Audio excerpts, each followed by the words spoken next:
Some silences weigh more than a scream. Some looks don't use words to insult you, but they still make you feel deeply rejected. And the worst part is, you often don't know why. You sense something has changed. People who once sought you out now avoid you. Your independence, your calmness, or even the way you speak seems to bother others more than it should. Here's a truth few people dare to say. Some don't hate you for what you did, but for what you no longer allow them to do to you. And even if no one says it out loud, that rejection shows in gestures, in absences, in the way you're no longer invited to certain places. In this video, we're going to uncover those uncomfortable reasons, 8 truths that many think but never say. Some will hurt, others will make you feel seen, but all of them will bring clarity. And the last one, I promise, might forever change how you understand your self-respect and your place in the world.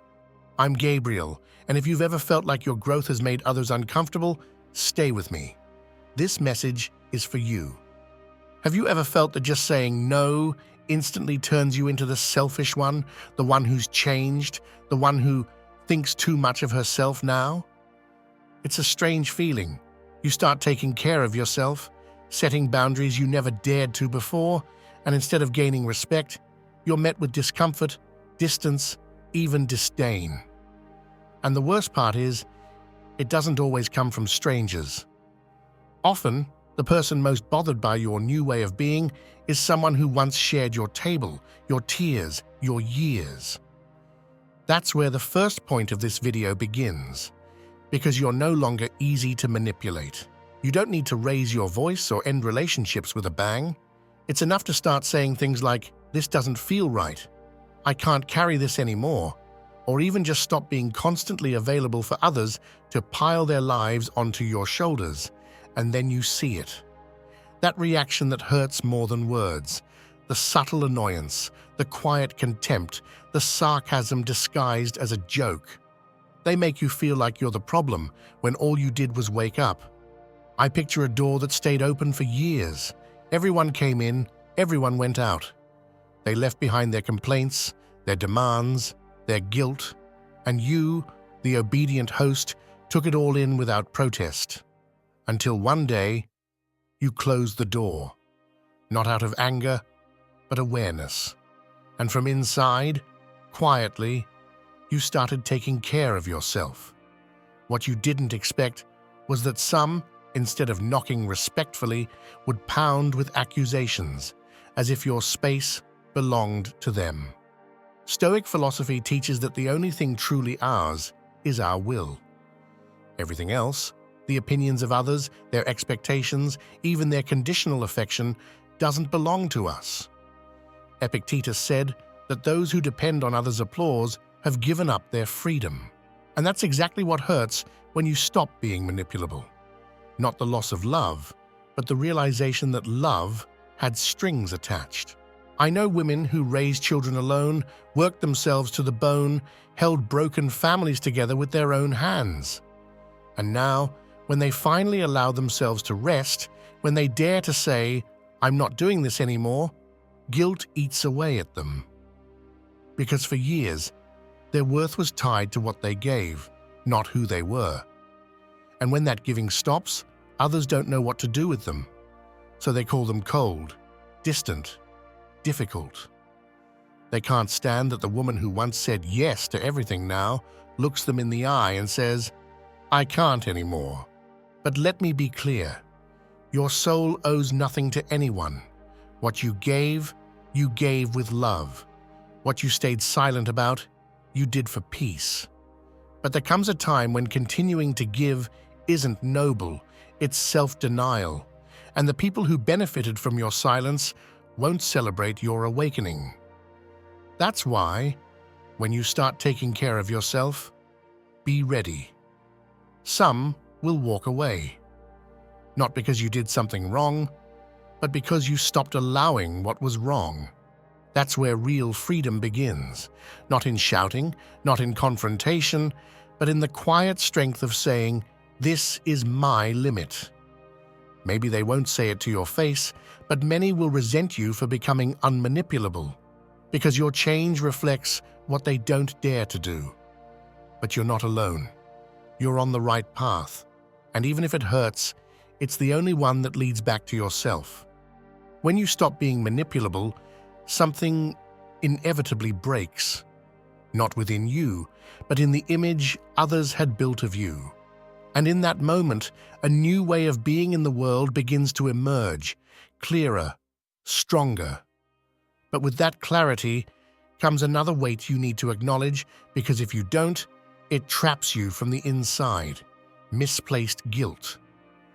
And that brings us to the second key point of this video, because you no longer carry guilt that isn't yours. For years, many women have lived as if they're responsible for everything around them. If a child fails, they feel they failed as mothers. If a husband grows emotionally distant, they wonder what they did wrong.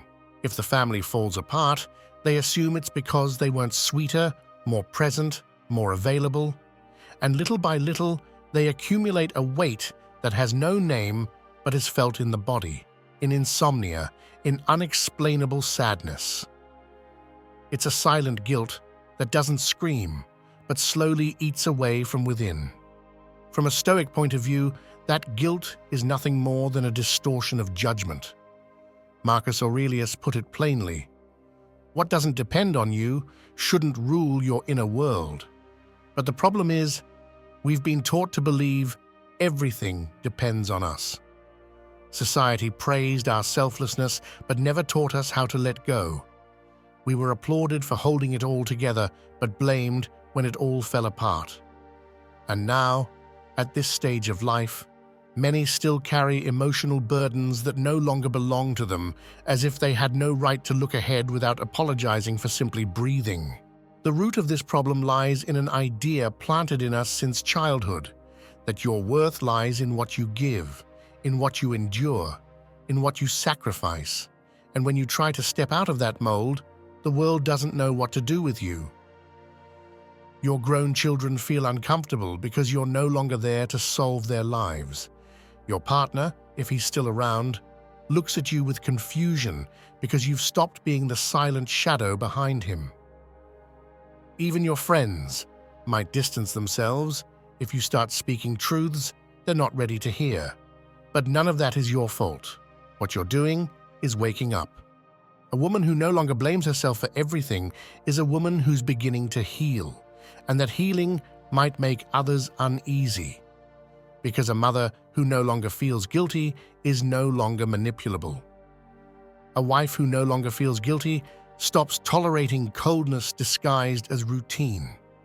A friend who no longer feels guilty starts saying, "enough," without needing to explain. And for many, that's unacceptable. They'd rather see you suffering over things you didn't do than free to do what you want. The spiritual dimension of this is clear. God didn't ask you to carry everything. Life doesn't demand eternal sacrifice. Your soul needs rest, repair, forgiveness, especially from yourself. You weren't born to justify everyone else's mistakes or redeem their failures through self-punishment. You were born to learn, to grow, and to live the years you have left with dignity. And guilt isn't dignity, it's a trap. So if you've been made to believe it was all your responsibility, stop. Ask yourself honestly, how much of that guilt is truly mine? And how much is just the echo of what others won't take responsibility for? When you finally put that weight down, you'll realize it was never yours, and you'll begin to walk lighter, calmer, closer to the woman you've always been. The one who now, at last, allows herself to live without apologizing for existing. When you finally let go of guilt that isn't yours, something deep within you begins to shift. You stop living from a place of sacrifice and start living from choice. But at that point, another obstacle appears, subtle, yet just as powerful: the need to please. It's a silent trap, disguised as kindness, politeness, good intentions. And that brings us to the third key point of this video, because you no longer pretend to please others. From a young age, many women were trained to accommodate, taught that a good woman doesn't contradict, doesn't make waves, doesn't ask for much. That love is earned through meekness, and your presence should be helpful or invisible. And without realizing it, many have lived their lives playing a role, not out of hypocrisy, but out of survival.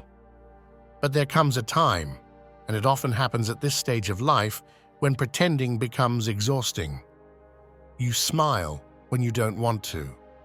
Say you're fine when you're falling apart. Go places you'd rather avoid just so you don't seem indifferent. But deep inside, your soul starts to dim. And then you realize pleasing everyone is too high a price if it means betraying yourself. The strategy I want to suggest is simple, but it takes courage. Start telling the truth, even when it's uncomfortable. It's not about hurting anyone or forcing your views. It's about no longer disguising your presence. Say, "I don't feel like it today," without apologizing. Say, "I don't think that's fair," even if it creates tension. Say, "I'd rather be alone," without dressing it up in excuses. This practice, small as it may seem, is transformational, because when you speak honestly, you free yourself from the role. And when you free yourself from the role, you reclaim your dignity.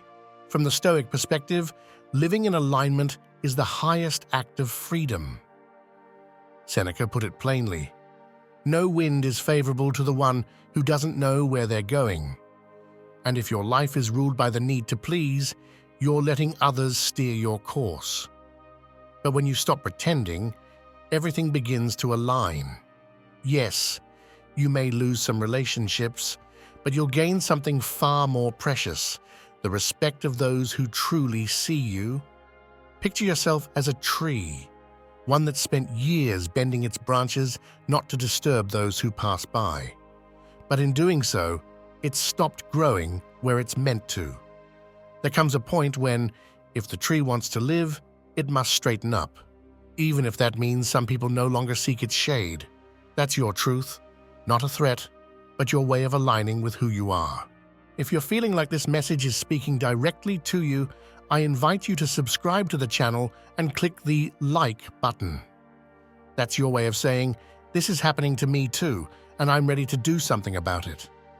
Tell me in the comments where you're watching from, and if these words resonate with you, write, "I wasn't born to pretend." I'd love to hear from you, because every story shared helps other women wake up too. Stay until the end, because the next lessons will touch on things you may have never dared to face. And the last one, trust me, could completely change the way you understand what you truly deserve. When you stop pretending to please others, you don't just free yourself, you free them from the illusion they had about you. And that's uncomfortable, because now they can't relate to you out of convenience, but out of truth. But right at that moment, when you begin to live from who you are and not from what others expect of you, another quiet tension emerges.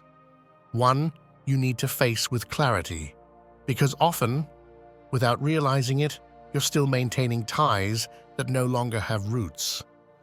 That brings us to the fourth point of this video, because you no longer give attention to those who demand without giving anything in return.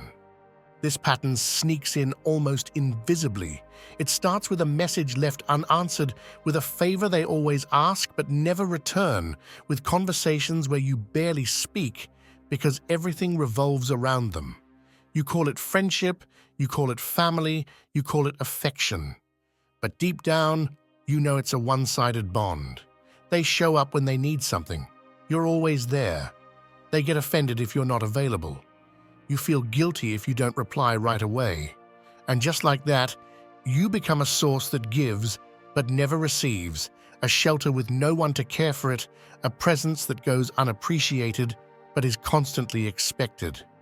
The problem is you got used to thinking that kind of exchange was normal, that you're here to hold it all together, to understand, to never let anyone down. But the truth is different. Those kinds of relationships don't nourish you. They drain you. And even if no one says it out loud, many will resent you the moment you stop being so available. because people who've gotten used to having you with no effort can't stand it when you start reclaiming your space. That's when they label you selfish, difficult, ungrateful. But the truth is, all you did was protect your energy. From a Stoic perspective, this is a crucial point. Marcus Aurelius said, "What is not good for the hive is not good for the bee."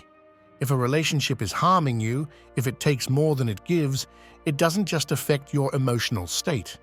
It compromises your health, your faith, and your view of the world. Being surrounded by people who see you as a resource instead of a human being erodes your inner dignity. And when that happens, you start doubting yourself, wondering if you even deserve to receive without always giving first.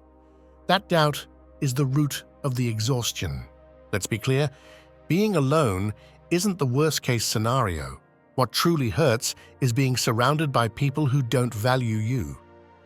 Relationships that linger out of fear of silence, not out of genuine love. Friendships that survive on old memories but have forgotten how to share the present. Family ties held together by guilt, not affection.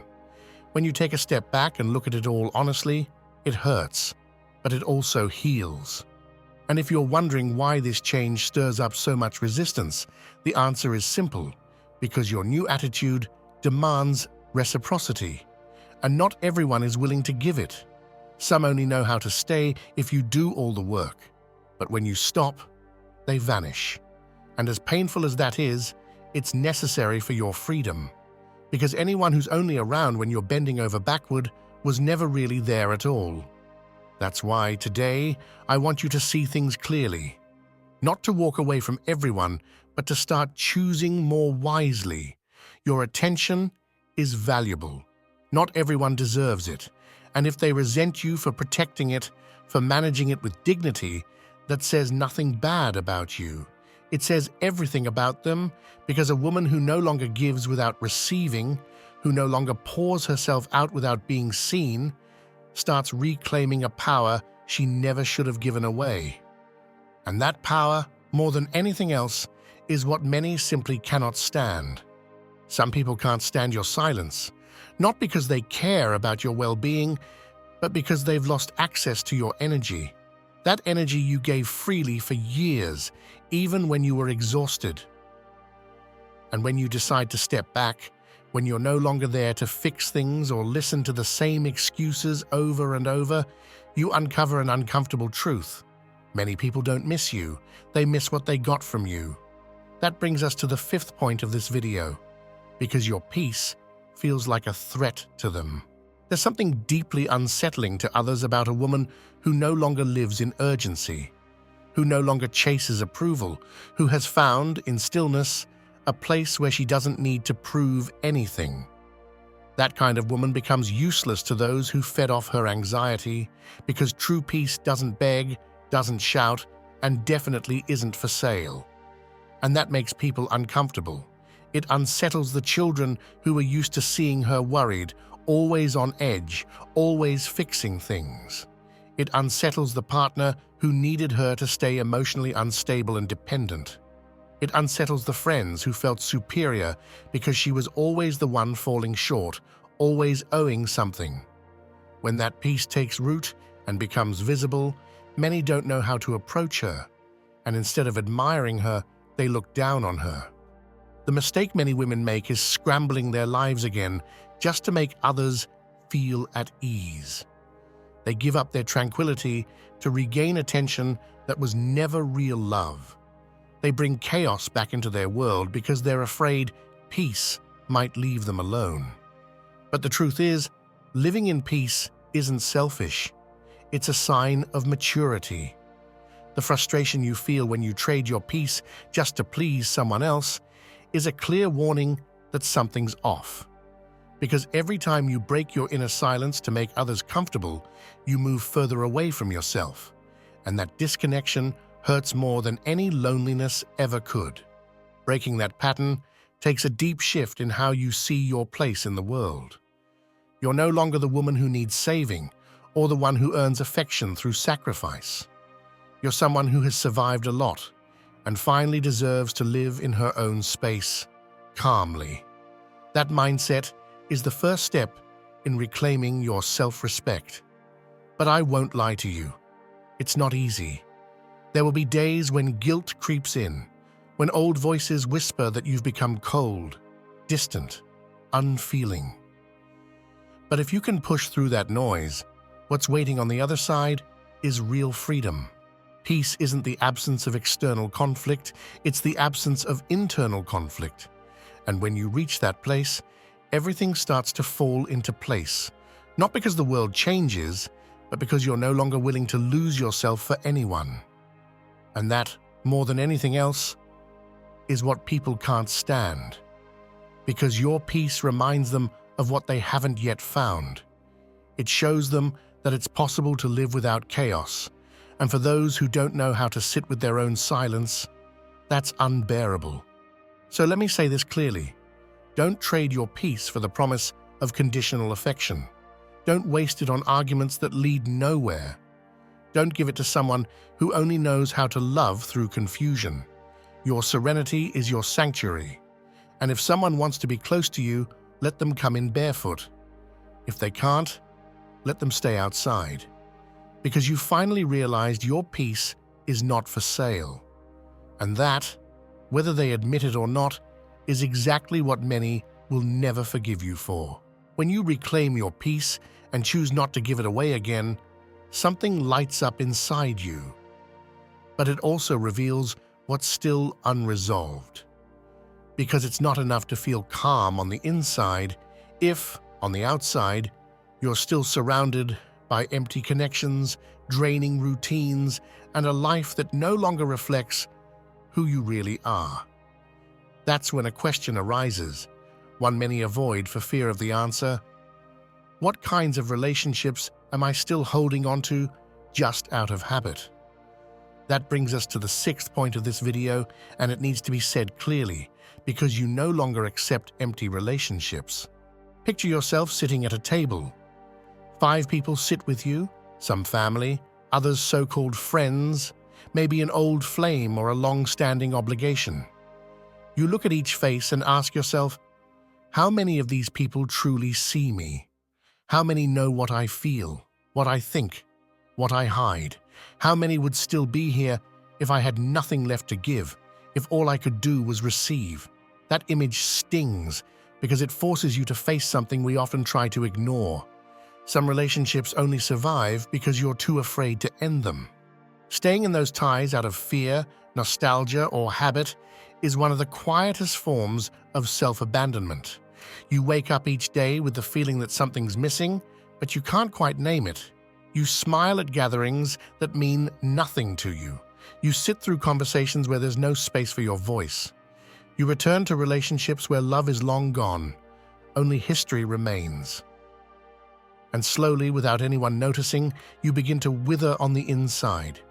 It's not a loud kind of sadness, it's a slow drain, a kind of resignation that masquerades as maturity, but is really just surrender in disguise.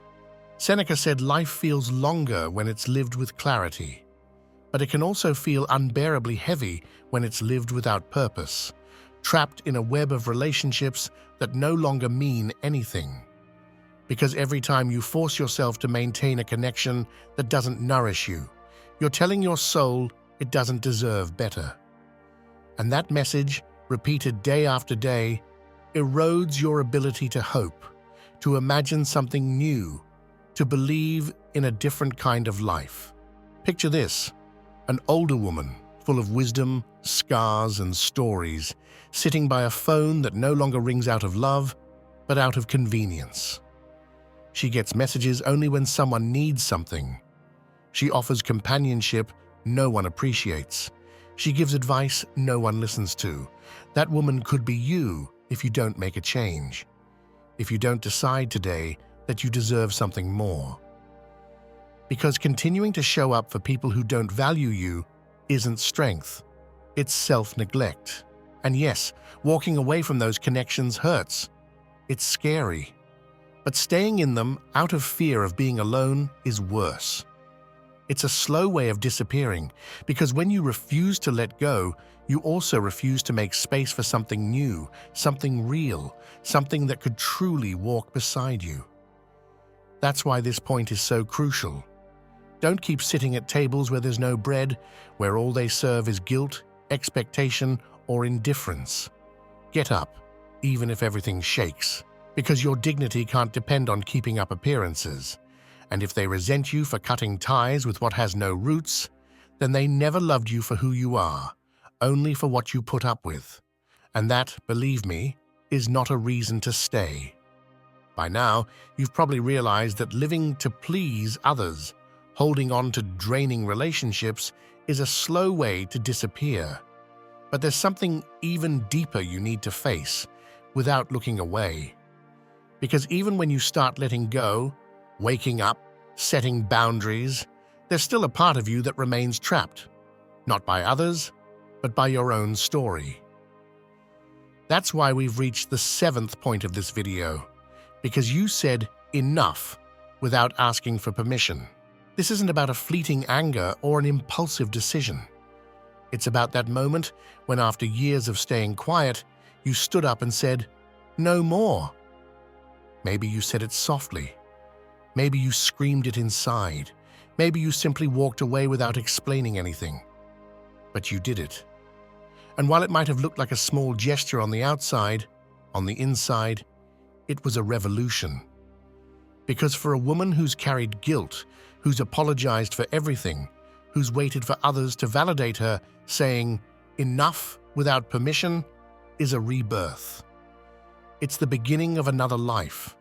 And that's why it bothers people. That's why it makes them uncomfortable. Because those who knew you weak don't know what to do with your strength. That decision to end things, to stop justifying yourself, to stop explaining, confronts you with the most uncomfortable truth. No one is going to give you permission to change. Not your children, not your partner, not your friends, not your community, no one. And if you wait for that permission, you'll stay stuck forever. There are women still waiting for someone to tell them it's okay to take care of themselves, to say no, to stop carrying it all. And while they wait, life keeps moving. It slips away in empty routines, in misunderstood silences, in days that all feel the same. What you need to understand today is this. Transformation only happens when you take the risk of disappointing others in order to stop disappointing yourself. You can't heal if you keep asking for permission to breathe.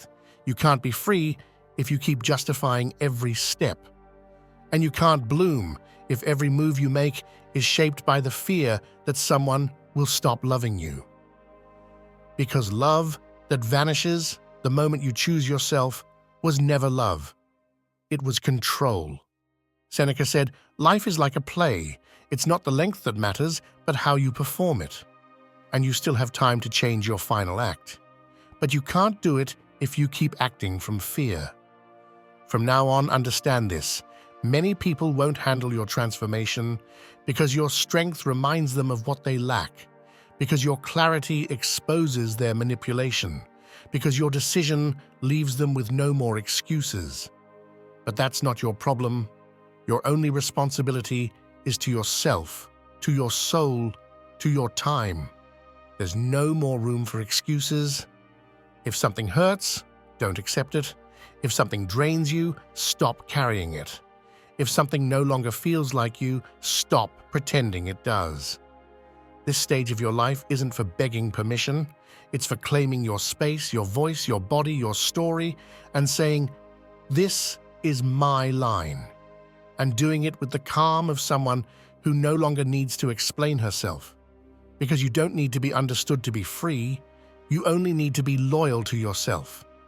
And that, even if many resent it, is what will truly make you unstoppable.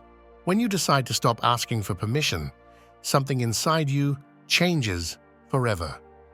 You no longer walk through life waiting for approval, nor do you stop to justify every choice. And that shift, though quiet, carries a powerful echo. But the decision to live on your own terms can't stand on its own. If you don't do something with that newly claimed freedom, if you don't ground it in concrete action, it risks becoming just a beautiful idea, a speech without roots. That's why we've reached the 8th and final point of this video, because your dignity is no longer for sale. This isn't a metaphor. It's a reality that must be lived out in your daily actions. What does it mean to live from a place of non-negotiable dignity? It means you can start today by doing something simple but powerful. Stop saying yes when you want to say no. Stop replying to people who only show up to take your time. Stop opening the door to anyone who doesn't bring respect with them. It's a small gesture, yes, but it's not insignificant. Because every decision you make from your dignity builds the foundation of the life you still have time to create. You don't need to promise yourself massive change by next month. Just start today. One conversation where you draw a clear boundary. One choice where you put your need to rest first, without guilt. One response where you don't explain what should already be obvious. That your worth isn't measured by how much you tolerate, but by how deeply you respect yourself. That's the concrete step you can take now. Not tomorrow, not when you feel stronger, now. But to sustain that step, you need a mindset that won't crumble at the first reproach, the first judgmental glance, the first emotional guilt trip. Because they will come. They always do. Every time you stand up for yourself, someone will try to drag you back into your old mold. And that's when you must remember, your peace is not up for negotiation, your body is not someone else's territory, and your soul is not for sale. No one has the right to tell you how to live this stage of your life. No one gets to decide for you which relationships you should keep or which silences you should swallow. The responsibility for this change is yours, and only yours. There's no valid excuse for postponing what you already know you need. It doesn't matter how many times you've given in before, how many years you've spent in self-denial. If you're still breathing, you're still on time. But you won't be forever. And you know that. Dignity isn't something you beg for. It's something you live, something you defend, something you build, day by day, through small decisions that over time reshape your entire path. That's the action. That's the way forward. And if someone can't handle it, let them step aside. Because today, finally, you've chosen never to sell yourself again. And that act, though many may resent it, will be your greatest victory. You've walked with me down a path that not everyone dares to take. This video wasn't made to entertain or soften the truth. It was a direct invitation to face what so many keep quiet about, to recognize with courage that some people don't hate you for what you did, but for what you stopped allowing. Because when a woman begins to respect herself, when she stops staying silent, stops giving in, stops pretending, she becomes unbearable to those who thrived on her silence. And that shift, painful as it may be, is necessary. Because the alternative is to keep living halfway, waiting for validation that never comes, repeating routines that drain you, giving your energy to people who don't know what to do with your dignity. This isn't a moment for comfort, it's a moment for decisions. If you've seen yourself reflected in more than one part of this message, it means you're standing at the edge of something new, but only if you choose to act. No one else can do this work for you. No one's going to give you permission to change. And no one, absolutely no one, should have the power to define who you are or what you're worth. That's why, if what you've just heard resonated with you, I ask you to leave a comment with the phrase, "My dignity is not negotiable," along with the country you're listening from. I want to know who the women and the men are who are taking this awakening seriously. My name is Gabriel, and this is the Stoic Garden, a space created to speak the truths others won't, to honor those who've been overlooked for too long, and to offer emotional direction that doesn't sugarcoat reality, but shines a light on it. There are no empty promises here, no pre-packaged phrases. Here, we speak with clarity, with awareness, and with the urgency of a life that cannot keep waiting. If you felt like this message was meant for you, Subscribe and be part of this community that's not looking for lukewarm comfort, but for deep clarity. Share this video with someone who needs to hear these words unfiltered, unpolished, without pity. Don't go just yet. The conversation doesn't end here. On screen now, you'll see 2 more videos. I invite you to keep reflecting with me because your story deserves to be told with truth, not silence. You decide how this journey continues, and I'll be here to walk it with you without softening anything, but without letting go.